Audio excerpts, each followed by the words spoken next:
Mari dimulai. Bismillahirrahmanirrahim. Ada pertanyaan dari brosurnya? Ada beberapa pertanyaan dari brosur, Ustaz. Yang pertama, berkaitan dengan brosur hari ini, yakni tentang sholat safar. Yang dimaksud safar itu maksudnya bepergian sejauh berapa kilometer? Apakah hanya untuk jihad di jalan Allah? Atau bolehkah bepergian dalam urusan dunia? Misalnya jagong, piknik, dan lain-lain, Ustaz. Kemarin apa ini baru sekali ini datang yang tanya ini. Kemarin ketika sholat safar pertama belum datang. Ini kan kedua. Yang kemarin sudah diterangkan tentang jaraknya. Berapa kilo jaraknya? Ya? Berapa? 12 kilometer.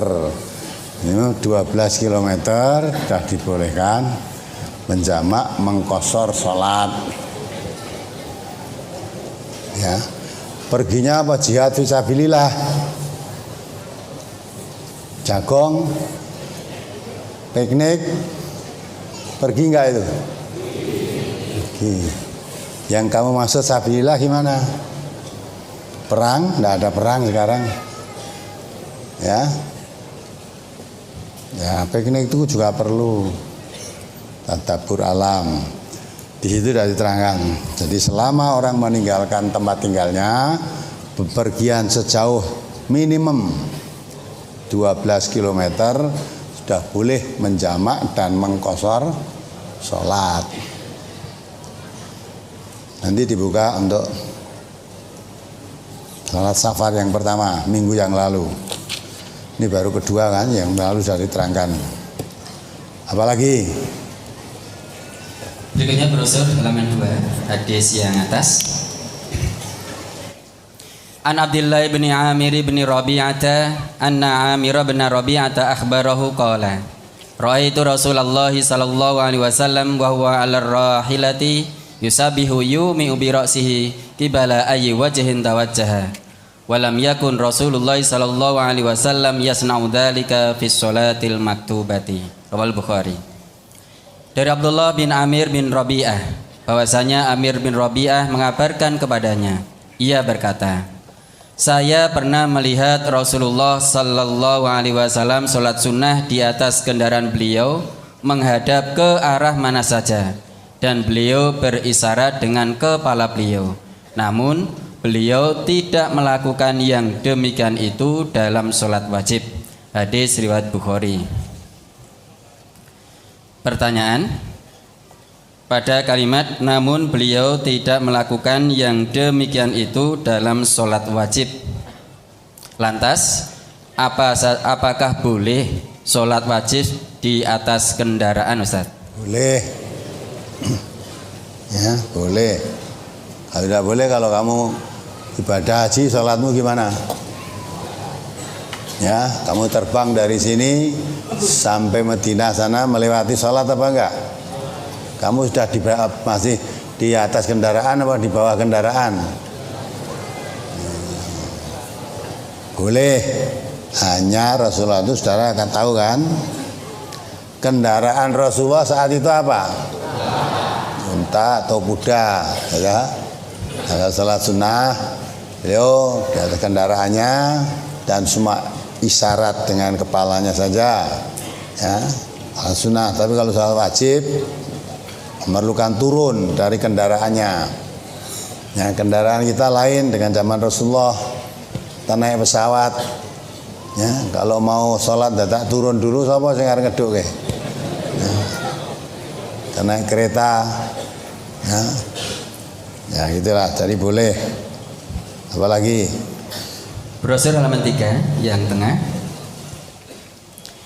An Syuraihi bin Hani'in qala ataitu Aisyata as'aluha 'anil mashi 'alal khuffaini faqalat alaika bibni Abi Talibin fasalhu fa innahu kana yusafiru ma'a Rasulillah sallallahu alaihi wasallam fasalnahu faqala ja'ala Rasulullah sallallahu alaihi wasallam salasata ayyamin wa layaliyahunna lil musafiri wa yauman wa lailatan lil muqimi. Rawahu Muslim.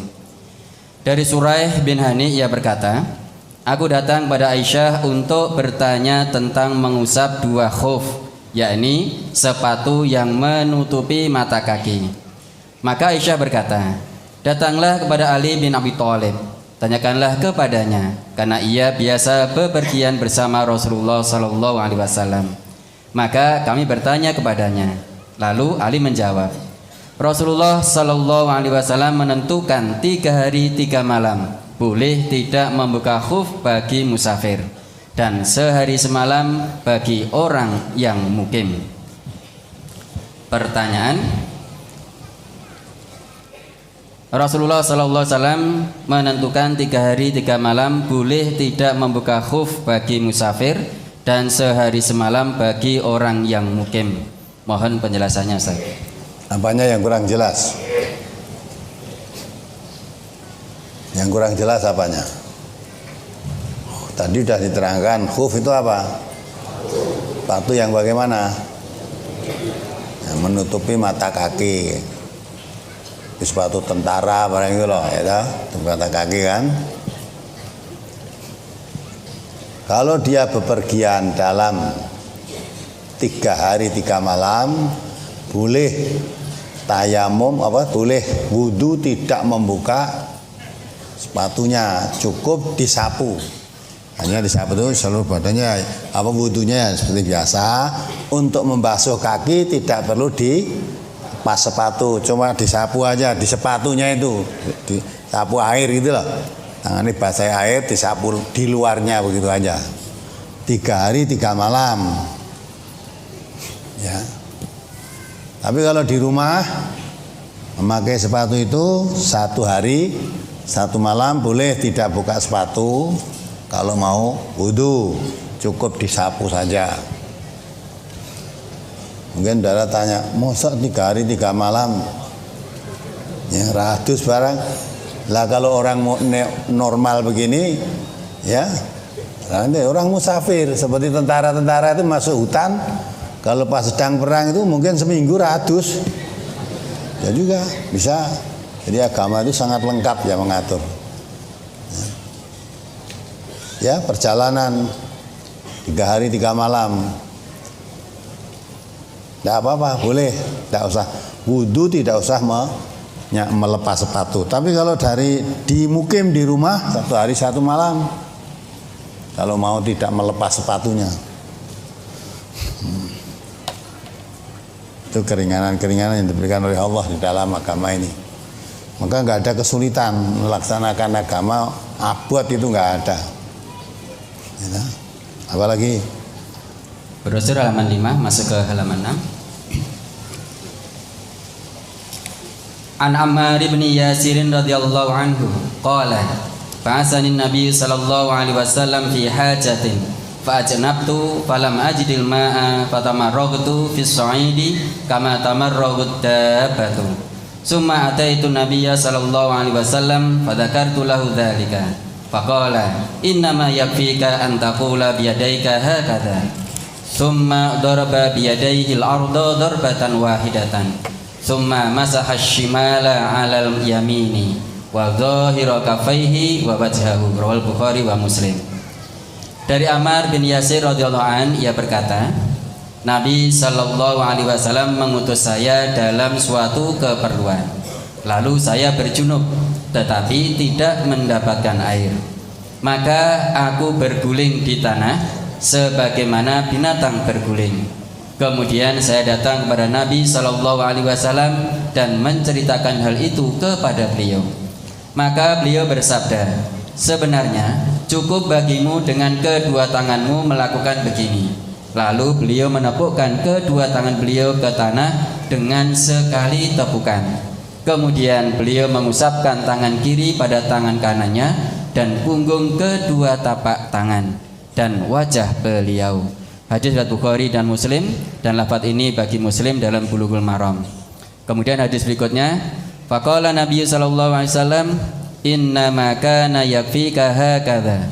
Fa daraba Nabi sallallahu alaihi wasallam bi kaffaihi al-ardha wa nafakha fihima tsumma masaha bihima wajhahu wa kaffaihi. Rawal Bukhari. Maka Nabi sallallahu alaihi wasallam bersabda, sebenarnya cukup bagimu dengan kedua tanganmu melakukan begini. Lalu beliau menepukkan kedua tangan beliau ke tanah, lalu meniupnya. Kemudian beliau mengusapkannya pada wajah dan dua tangan beliau hingga pergelangan. Hadis riwayat Bukhari. Pertanyaan, pada hadis yang di atas disebutkan Nabi Shallallahu Alaihi Wasallam bertayamum dengan menepuk kedua tangan ke tanah, lalu mengusapkan tangan kiri ke tangan kanannya dan wajah beliau. Pada hadis yang kedua disebutkan Nabi Shallallahu Alaihi Wasallam tayamum dengan menepuk kedua tangan ke tanah, lalu meniupnya, lalu mengusap pada wajah dan dua tangan beliau. Pertanyaan, apakah urut-urutannya boleh dibolak-balik, Ustaz? Dibolak-balik bagaimana? Ya? Kalau dibolak-balik bagaimana maksudmu? Tangan dulu baru wajah, wajah dulu baru tangan. Boleh memang begitu. Jadi tayamum ada dua. Tepuk tangan sekali aja. Tangan tepukkan debu sekali. Kalau debunya ada ketebalan diembus, ya, diembus. Terus disapukan di muka, ya. Terus kedua tangan dimulai dari punggung tangan kanannya oleh tangan kirinya gini ta. Nah, baru tangan gini sampai kedua tangannya, sampai di pergelangan tangan. Atau tepukkan tangan ke tanah dua, ya, dua tangan dulu. Nah, begitu baru ke muka. Boleh duanya. Jadi tayamum itu cuma sampai di sini, tidak sampai di sini. Nah, kalau dulu kan gini. Ini tidak boleh, ini tidak boleh. Nah, terus sini. Nah, tepuk lagi baru muka. Dulu. Kayak sekolah kae. Saya kira ora sekolah. Tapi dulu tidak didasari dalil. Nyata setelah kita kaji dalilnya tepuk tangan itu hanya sekali, tepukkan di tanah seperti tebu kali untuk menyapu muka dan tangan sampai pergelangan tangan. Paham? Ya. Jadi semua ibadah itu harus ada dalilnya, berdasarkan dalil. Jangan hanya katanya, ya. Katanya siapa? Ya, katanya siapa? Katanya Ustadz ojo dinggo. Ustadz itu nggak boleh diturut dan tidak ada perintah Al-Quran mau hadis suruh menurut Ustadz itu nggak ada. Nggak ada. Adanya menurut apa? Nabi dalam ibadah itu laqad kana lakum fi Rasulillah uswatun hasanah liman kana yarjullah wal yaumal akhir wa dzakarallaha katsira. Nah, jika itu. Jadi yang ibadah itu yang dicontoh Nabi. Karena yang dicontoh Nabi maka semua perbuatan ibadah mesti ada dalilnya dari Nabi. Kalau melakukan ibadah tanpa dalil dari Nabi, ya, malah ditolak. Nabi kita mengatakan man amila amalan laisa alaihi amruna fahuwa raddun. Siapa melakukan perbuatan ibadah yang tidak aku perintahkan, ya, ditolak. Jangan ngarep-ngarep pahala, ditolak. Maka jangan membuat cara ibadah sendiri. Kalau kita membuat cara ibadah sendiri, secara tidak langsung menganggap contoh dari Nabi itu kurang baik. Baik buatannya sendiri gitu kan. Baik buatannya sendiri. Padahal kalau kita mencontoh Nabi, itu yang dikatakan oleh Nabi syarul umur. Syarul umur muhdatsatuha. Sejelek-jelek urusan ibadah itu yang diada-adakan. Maksud diada-adakan itu zaman Nabi tidak ada, zaman sahabat tidak ada, kita adakan. Nah, itu ibadah yang paling jelek. Nah, hati-hati ya. Nah, kita kembali kepada sunnah ini sudah. Sekarang itu jarang. Ya, maka Nabi pernah mengatakan kan, Islam itu nasayati ala nas zamanun la islama ilasmuhu. Dan datang suatu zaman Islam itu tinggal namanya saja. Ngakunya Islam, kitab sucinya Quran, nabinya Nabi Muhammad, tetapi perilakunya jauh dari Islam. Jauh dari Islam. Al-Quran ya juga tinggal tulisannya aja. Ya, Islam tinggal namanya, Quran tinggal tulisannya, masjid-masjidnya rame, tapi tidak nurut aturan, tidak nurut tuntunan. Kalau diatur nurut tuntunan malah diusir, ya enggak? Ngaji Quran neng masjid diusir mesti kamu. Neng gue remi, gue sekak neng masjid rapopo. Pernah sekak di masjid enggak? Remi neng masjid ora apa-apa. Kondangan neng masjid ora apa-apa ya toh. Ora apa-apa. Nek bawa ngaji, memahami Quran, sunnah di masjid. Wah, iki mesti dadi ra umum iku ya. Diusir enggak boleh. Ulama-ulamanya sejelek-jelek manusia. Jadi di bawah kolong langit di bumi ini. Dari ulama satu memfitnah pada ulama yang lain. Fitnah ya, ulama yang difitnah tadi mengembalikan fitnah pada yang memfitnah tadi, sehingga satu sama lain saling fitnah memfitnah.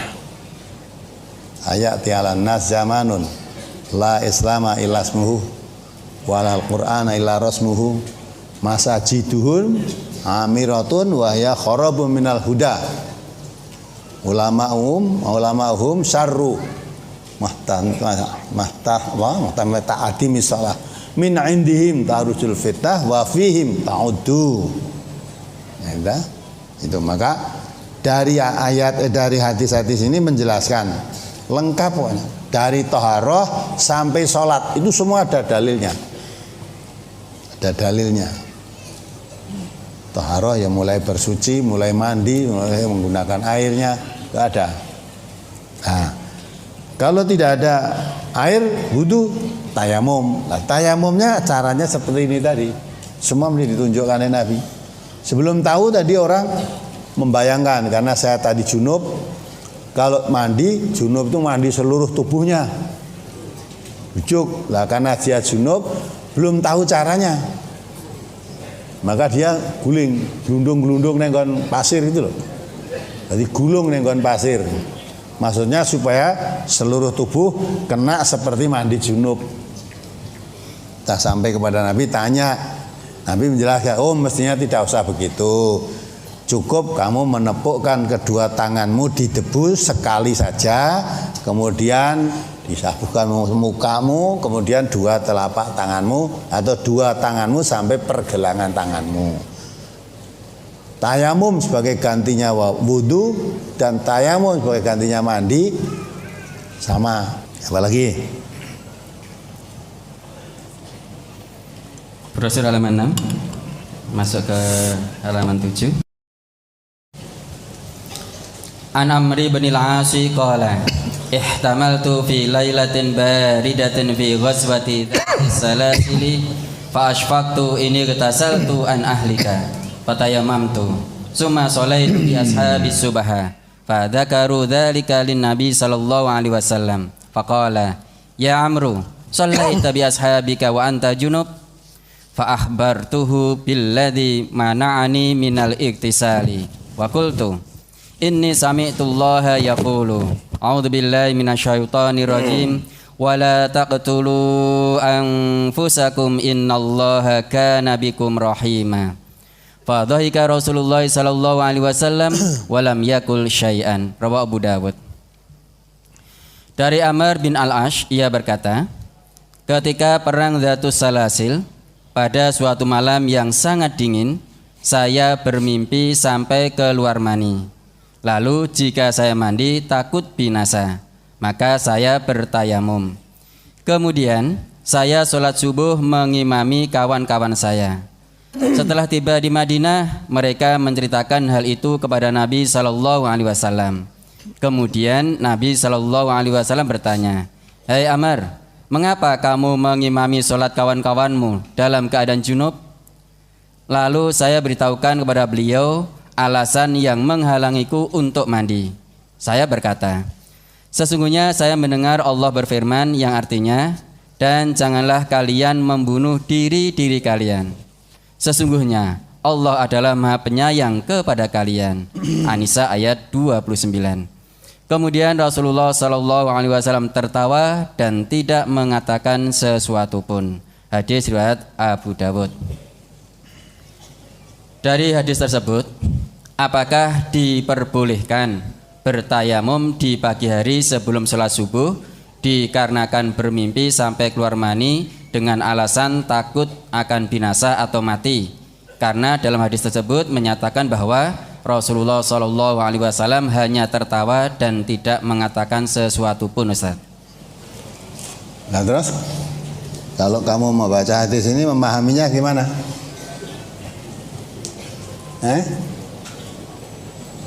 Tertawa tidak mengatakan sesuatu pun berarti gimana? Boleh. Ya, jadi Rasulullah itu menguji sahabatnya ini. Nyata sahabatnya ya pandai kan, sahabat Nabi kok. Loh kamu junub kok ngimami sholat subuh teman-teman itu gimana? Alasanmu apa? Nah terusnya ya Rasulullah, karena itu tadi diterangkan hawanya sangat dingin. Kalau di Indonesia itu dingin-dinginnya kan tidak seperti sana itu kalau dingin betul, kalau panas seperti sekarang katanya haji ini panas betul. Ya, karena hawanya sangat dingin, dia untuk mandi tidak berani, khawatir sakit. Khawatir sakit, dia tahu lah. Maka terus tayamum. Ditanya kenapa kamu tayamum? Ya, sahabat tadi menjawab karena Allah SWT melarang jangan kamu membunuh dirimu sendiri. Artinya kalau segala sesuatu yang kira-kira akan membahayakan dirimu, ya tidak mandi boleh dengan tayamum tadi. Nah sekarang kalau misalnya kalau mandi dingin takut, kalau mandi dengan air hangat tidak apa-apa. Ya, boleh nggak mandi dengan air hangat? Boleh. Ya, kalau sini ya mandi sekarang apalagi di mana-mana itu sudah banyak air hangat tanpa nggodok sekarang, tanpa merebus, dihangatkan oleh apa? Oleh listrik itu, hangatkan itu boleh. Jadi kalau memang mau mandi takut tidak ada air hangat, ya mau tayamum saja boleh.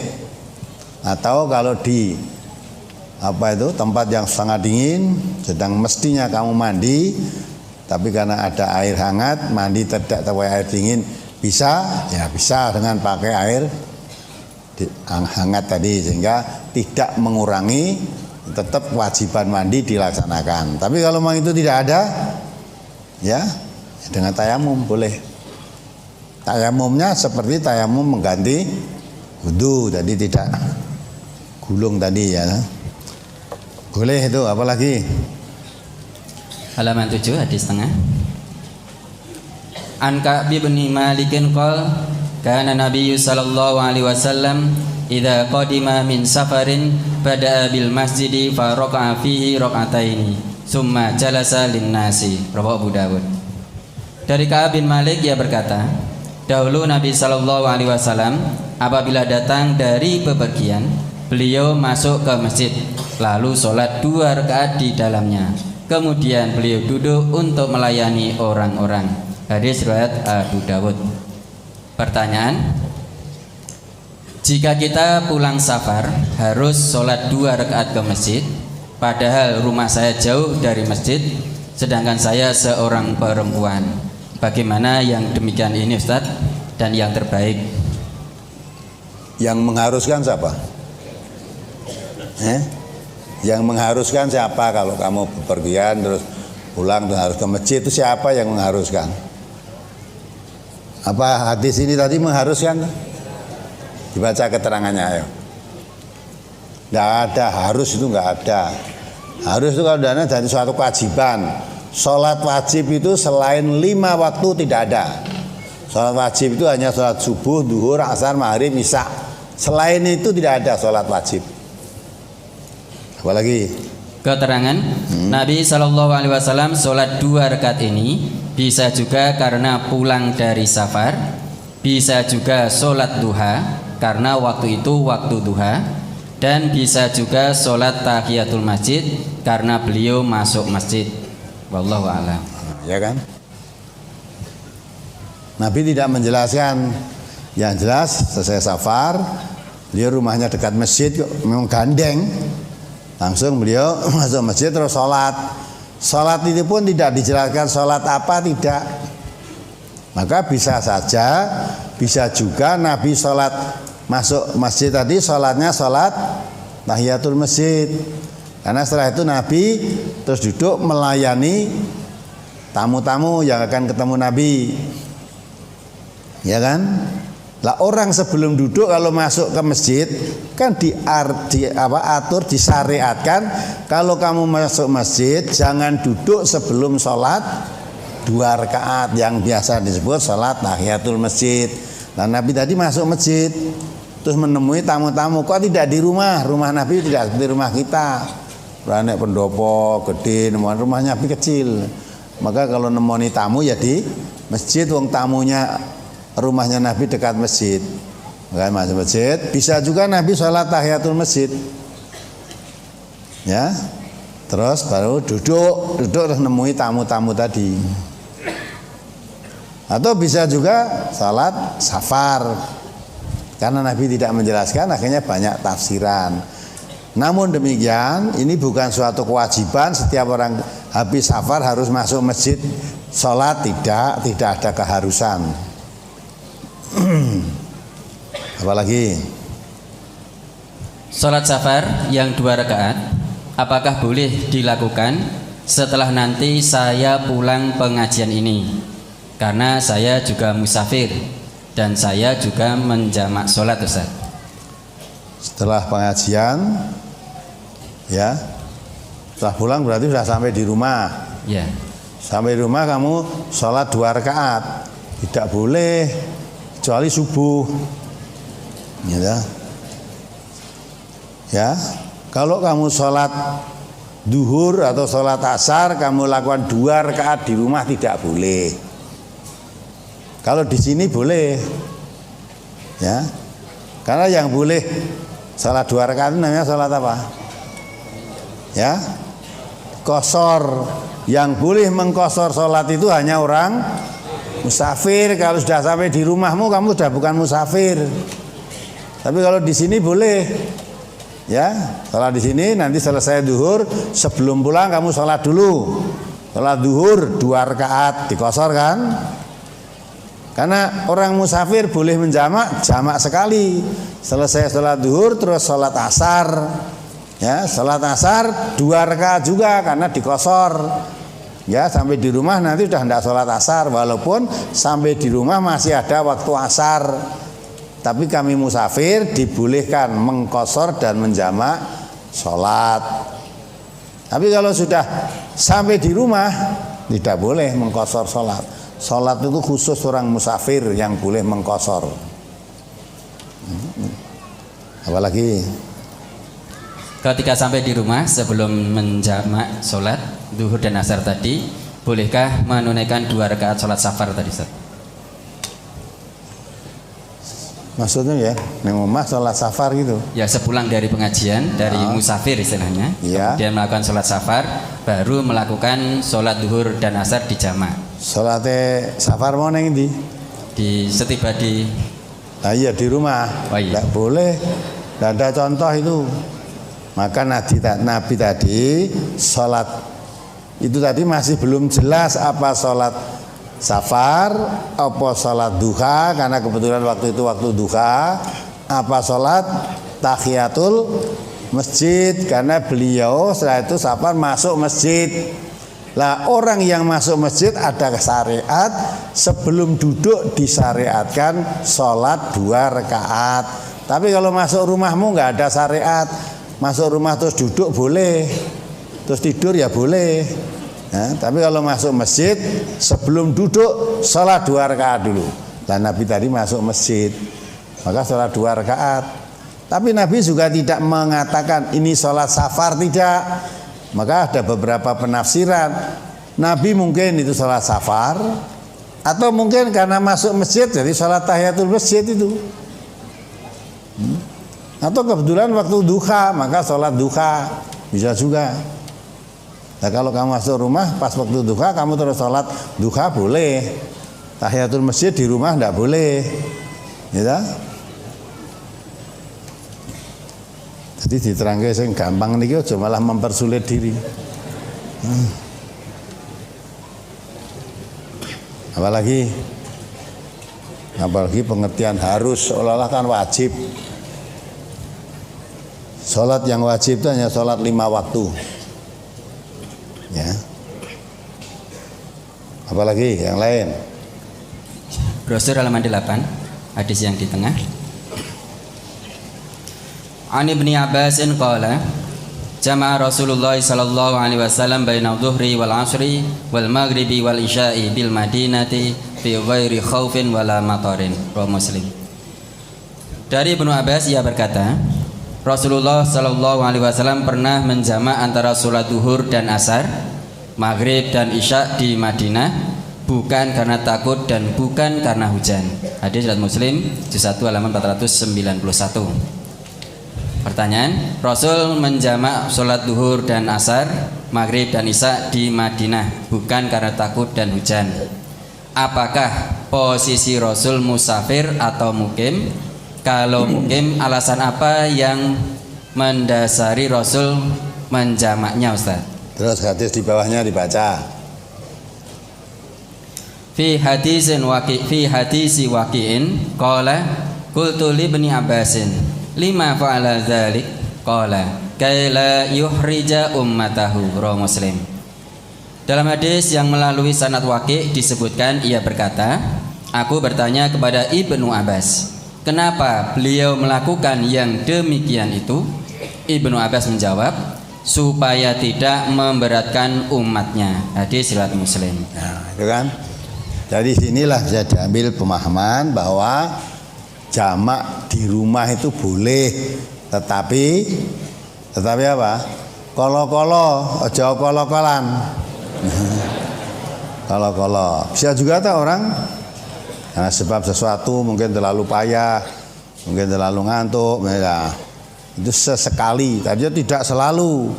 Kolo-kolo walaupun di rumah boleh menjamak, ya. Padahal tidak hujan, tidak bepergian, nah kok menjamak? Nah, mesti ada sebab lain. Yang sebab lain itu tidak disebutkan. Tapi alasan yang dikemukakan di sini supaya tidak memberatkan umatnya. Ini juga tuh orang terlalu pergi jauh, udah lelah sekali tidur di rumah, sehingga adzan zuhur tidak terasa. Tidak dengar lah, sudah sampai bangun asar ya sudah dijamak aja salatnya. Atau terlalu capek sekali ya mau sholat ya mau capek sekali ya nanti dijamak aja di rumah boleh. Tetapi ya itu kolo-kolo aja, kadang-kadang aja, tidak selalu, tidak menjadi kebiasaan gitu loh, tidak menjadi kebiasaan. Menjamak ini bukan mengkosor, ya kan? Bisa juga kan manusia itu kadang-kala terlalu capek karena apa gitu loh, sehingga mau sholat apa terlalu ngantuk sekali, mau sholat kok kayak ngantuk, urung rampung wis turu ya, udah dulu nanti dijamak aja sholatnya. Sesekali boleh gitu loh, tidak setiap hari atau tidak setiap saat. Apalagi berkaitan dengan hadis tersebut, apakah saat kita sakit boleh menjamak atau mengkosor sholat sedangkan kita bukan musafir, Ustaz? Mengkosor itu tidak boleh. Tadi saya terangkan itu kok. Nah diterangkan di rumah kayak utuh. Yang boleh mengkosor itu hanya musafir. Kalau di rumah nggak boleh. Ya. Kalau di rumah tidak boleh. Kalau menjamak, kolo-kolo boleh. Ya. Kolo-kolo boleh. Apalagi tadi sedang sakit. Ya, sedang sakit, kemudian pas menjelang sholat terasa sakit sekali, atau pas bisa tidur nyenyak, tidur kan, tadinya susah tidur, dilalu mendekati sholat malah tidur, yang jaga ndak usah membangunkan, nanti biar bangunnya dijamak sholatnya nanti, ya sholatnya dijamak boleh, tapi dikosor tidak boleh. Apalagi kalau rumah saya di Sragen atau di Surabaya, tinggal di asrama, pulang ke rumah 1 bulan sekali, apakah kita termasuk musafir dan boleh menjamak sholat, Ustaz? Nah, kira-kira musafir apa tidak? Wong rumah Surabaya di asrama, musafir apa tidak? Musafir itu. Apa boleh menjamak? Apa boleh mengkosor? Boleh, tapi di asrama MTA tidak boleh. Ya, tidak boleh. Kenapa tidak boleh? Untuk mendidik kedisiplinan. Wong mengkosor menjamak itu tidak wajib kok. Ya. Orang musafir itu boleh mengkosor, boleh menjamak, tetapi bukan suatu kewajiban. Allah mengatakan, wa idza darabtum fil ardi la junaha alaikum an taksuru minas shalah. Ya. Kalau kamu di dalam musafir tidak berdosa kamu mengkosor sholat, berarti hanya suatu kebolehan. Sholat tamam, sholat sempurna boleh, dikosor boleh. Nah, karena bukan suatu keharusan, maka untuk mendidik anak disiplin sholat 5 waktu berjamaah, ya di asrama nggak boleh mengkosor menjamak sholat. Waktu duhur ya sholat duhur 4 rakaat, waktu asar sholat asar 4 rakaat, waktu maghrib, waktu isya itu loh. Itu. Tapi ada keringanan, kecuali kalau hari perpulangan misalnya. Umpama Surabaya ini hari Sabtu hari perpulangan, boleh saat itu kamu mengkosor sholat, menjamak sholat boleh, ya duhurnya dijamak dengan asar, dikosor sekali, dah baru pulang, dah tidak akan memikirkan sholat duhur dan asar lagi dalam perjalanan, ya boleh. Itu ketika akan perpulangan boleh menjamak mengkosor sholat, tapi hariannya tidak boleh, ya. Apalagi tentang sholat yang dijamak sejauh 12 km batas minimal, itu dihitung dari jauhnya perjalanan dari mukim atau jarak tempat menjamak dari mukim, Ustaz? Iya, kalau coba kalian namanya sholat yang dijamak sejauh 12 km, yakni batas minimal, itu dihitung dari jauhnya perjalanan dari mukim atau jaraknya tempat menjamak dari mukim, Ustaz?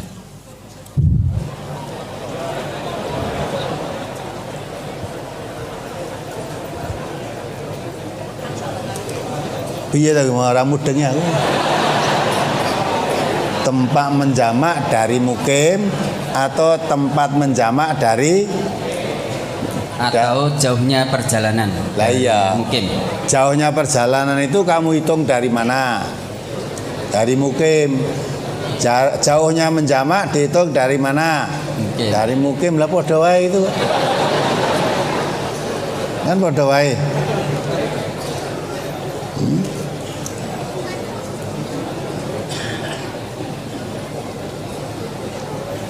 Apanya yang ditanyakannya sama itu?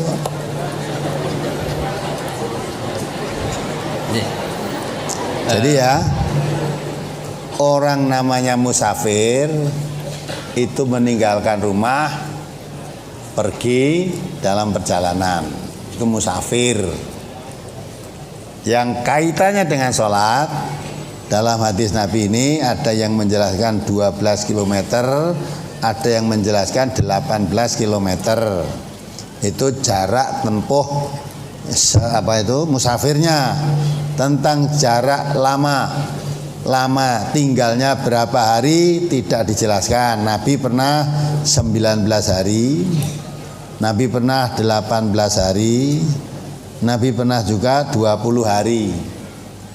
Ya, artinya selama 18 hari itu beliau selalu menjamak mengqashar salat. Kemudian satu lagi bepergian 19 hari selalu menjamak mengqashar salat. Pernah bepergian selama 20 hari, 20 hari itu selalu menjamak mengqashar salat, gitu kan?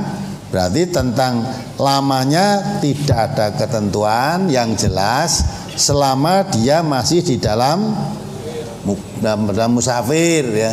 Selama masih dalam musafir, berapa hari, berapa bulan tidak ditentukan. Selama musafir ya boleh saja kamu sholat. Kamu jadi TKI di Saudi sana 3 tahun atau 2 tahun, ya, kontraknya 2 tahun. Cara musafir enggak itu? Musafir di sana sholat menjamak mengqashar boleh apa tidak? Boleh walaupun 2 tahun 3 tahun. Gitu? Kamu sebagai mahasiswa kuliah di Saudi sana atau di Mesir atau di Jepang apa mana 5 tahun, boleh nggak menjamak mengqashar salat? Boleh, sama kamu belum pulang. Nanti kalau kamu sudah pulang di rumah tidak boleh menjamak mengqashar salat, ya itu. Nah, perkara hitungannya tadi dari mana, ya dari mana kamu pergi tadi, dari rumahmu kan, tempat mukimmu.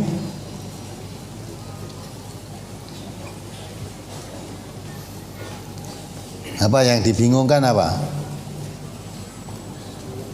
Nabi pernah berjalan dari Madinah sampai Dzulqulaifah.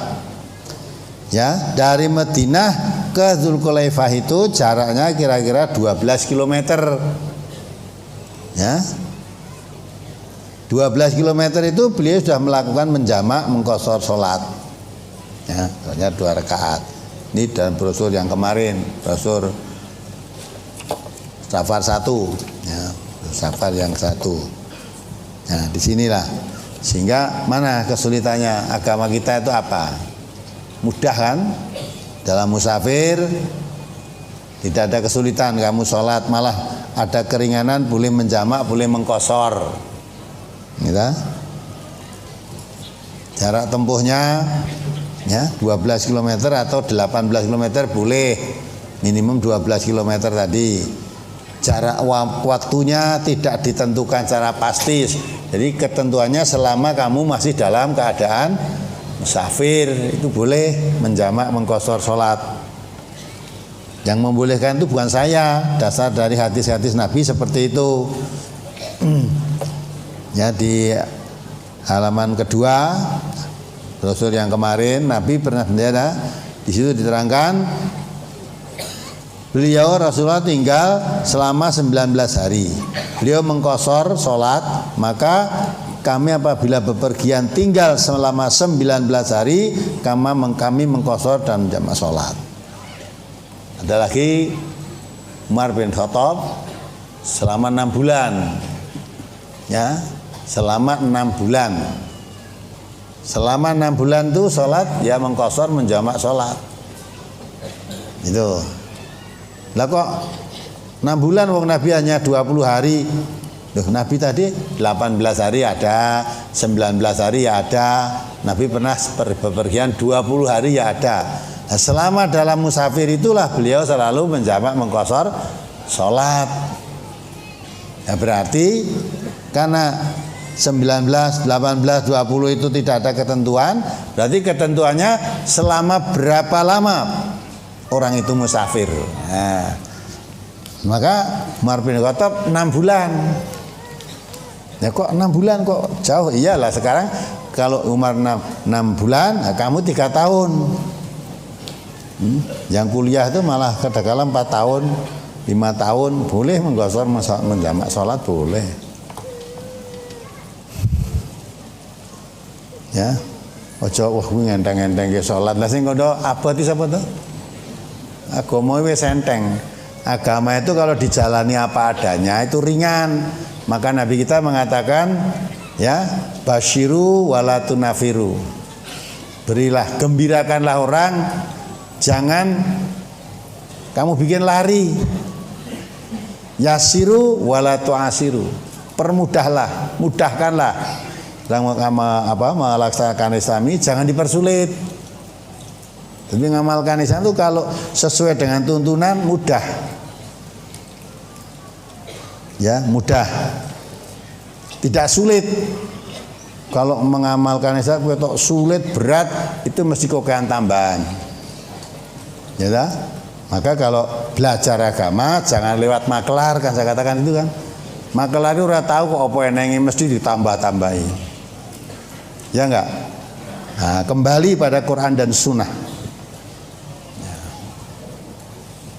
Maka kalau kita ngaji apa pada ustadz, apa kepada siapa saja, kalau itu menerangkan masalah ibadah, tanyakan dalilnya.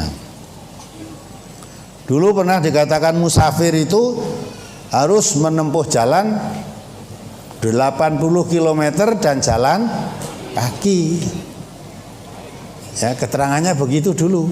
Ya orang nganggo dalil, pokoknya ya gitu aja toh. Tidak. Lah saiki ora enek no wong musafir. Kalau seperti itu perjalanan 80 km harus jalan kaki. Sekarang sudah tidak ada orang musafir. Apa enek orang melakukan 80 km? Tidak ada. Kalau begitu tidak ada orang musafir, berarti hadis-hadis ini orang melaku zaman sekarang. Ora enek wong musafir.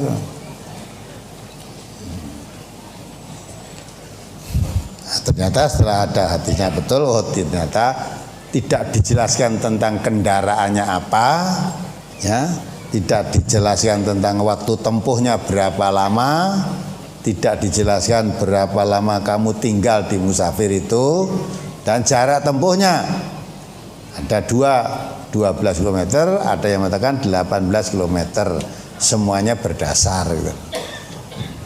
Apalagi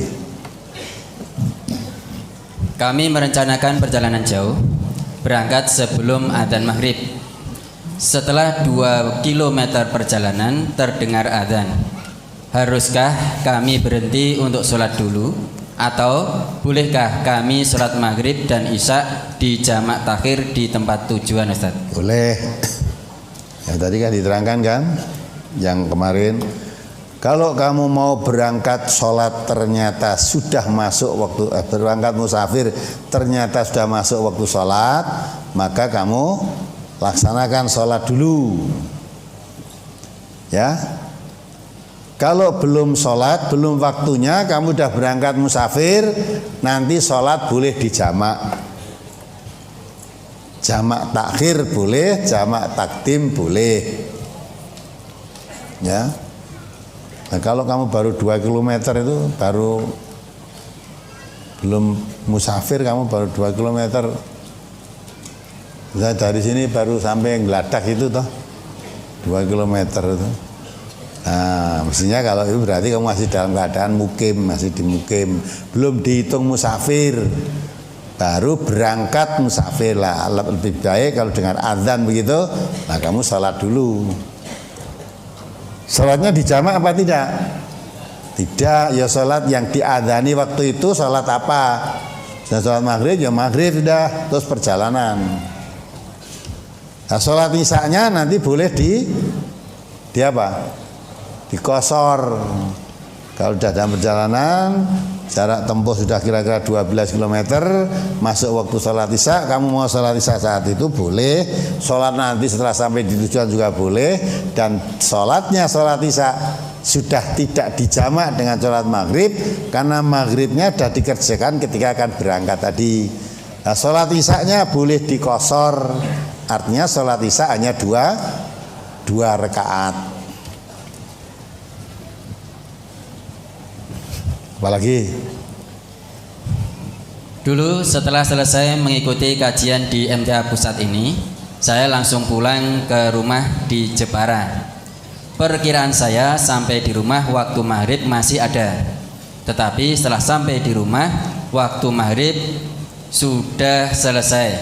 Tapi saya langsung sholat maghrib, dan ketika duduk at-tahiyat akhir saya mendengar adzan isya. Tetapi sholat maghrib saya lanjutkan sampai salam. Setelah salam saya langsung berdiri sholat isya. Pertanyaan, apakah yang saya lakukan ini sudah benar, Ustaz? Kenapa kamu dari Jepara sini kok sholatnya sampai mepet habis? Kok tidak sholat di jalan saja tadi? Sekarang kalau di Jawa ini kan banyak jalan-jalan, banyak masjid. Ya, lebih baik masuk masjid, udah malah sholatnya dijamak sekali, dijamak, dikosor, boleh. Ya, kamu misalnya pas masuk waktu maghrib tadi, ya, sudah sampai di rumah maunya, ya, tadi habis ngasar sudah pulang, perkirakan maghrib sudah sampai di rumah. Ternyata sampai di rumah mepet. Yang kamu lakukan sudah betul. Karena orang yang sholat kalau mendapat 1 rakaat, ya, kemudian habis waktu itu kamu sudah dihitung sholat pada waktunya. Tapi lebih tenang lagi kan kalau kamu kerjakan di waktu, ya, di perjalanan tadi. Ya, kamu tadi sudah, apalagi sudah salam maghrib, salam baru dengar adzan, itu sudah masuk waktu maghribnya, masih dihitung masuk maghrib. Artinya sholat maghribmu pun masih dihitung sholat pada waktunya, gitu. Pada waktunya. Betul, yang kamu lakukan itu sudah betul. Apalagi? Bagaimanakah cara bertayamum bagi orang yang sakit, yang tidak bisa bergerak atau hanya bisa bergerak sedikit? Apakah boleh untuk mengambil debunya diwakili oleh orang yang menunggunya? Apakah untuk bertayamum harus selalu di tanah?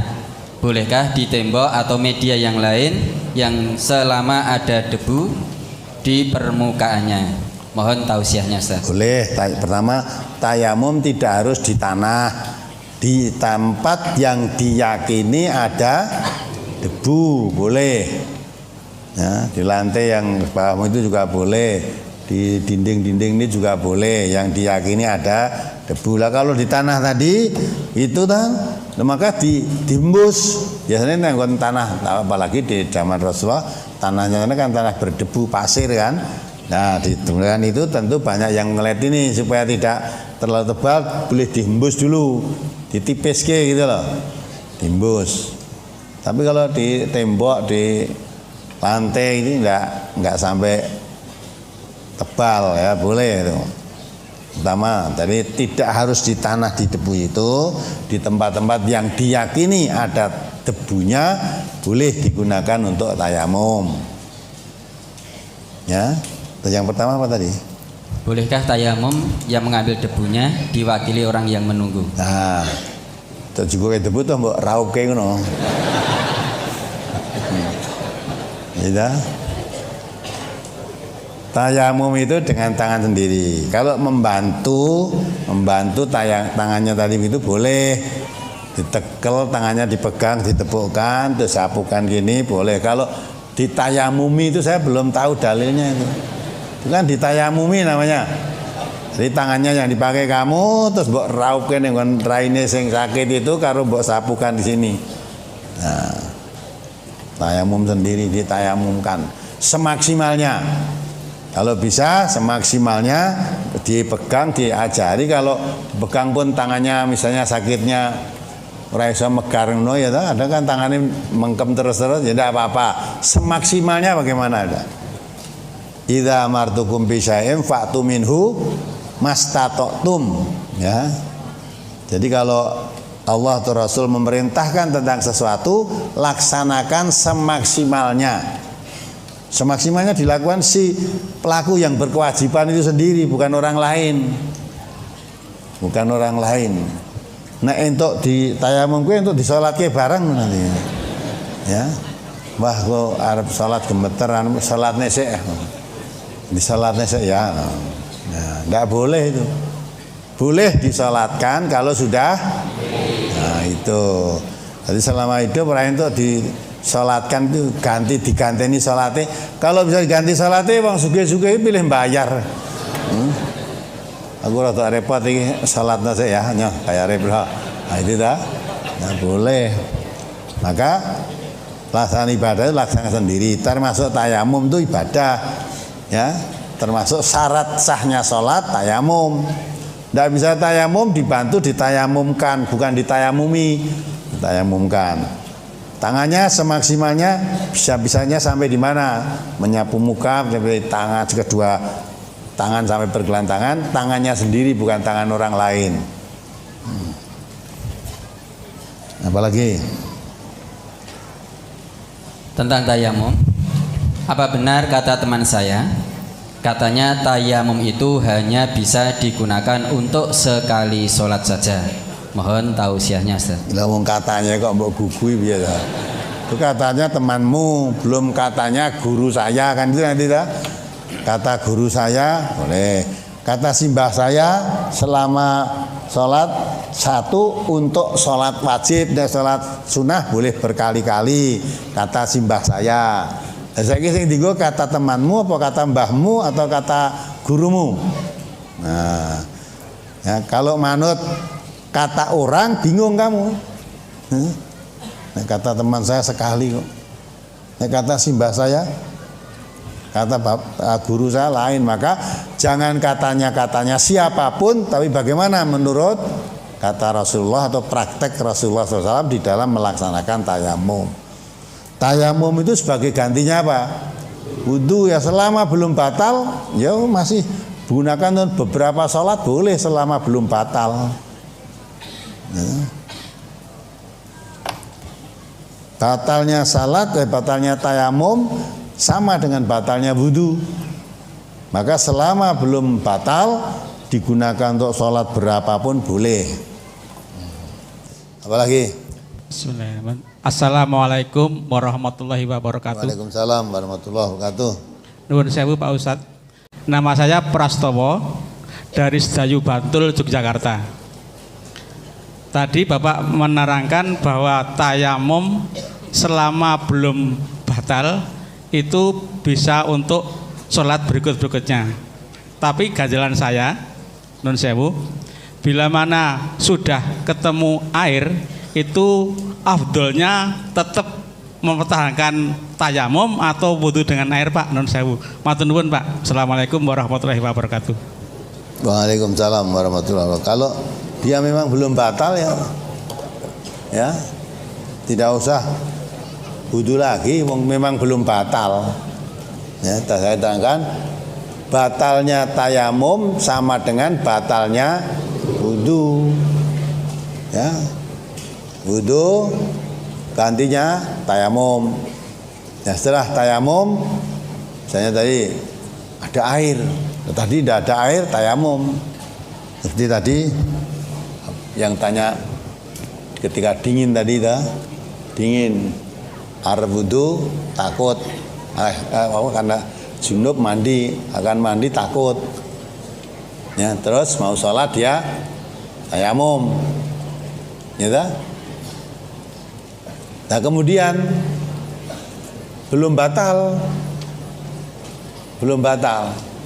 tahu-tahu terus matahari bersinar tekan sholat duha belum batal ya, mau sholat lagi apa juga harus mandi? Tidak, tadi sudah tayamum untuk sholat sudah selesai.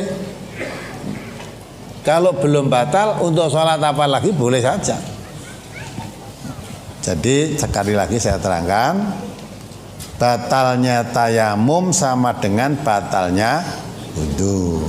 Kalau tadi tayamum karena tidak ada air, kalau sudah ada air bukan kok terus tayamumnya tadi batal. Kalau memang sudah batal ya, kalau sudah batal ya, terus mau sholat ya wudu karena ada air. Tadi alasannya memang tidak ada air, sekarang udah air, hujan datang ya, tidak harus wudu walaupun ada air selama belum batal. Tapi kalau sudah batal ya sudah. Dan sholat tayamum untuk sholat beberapa kali sholat, tidak hanya satu kali.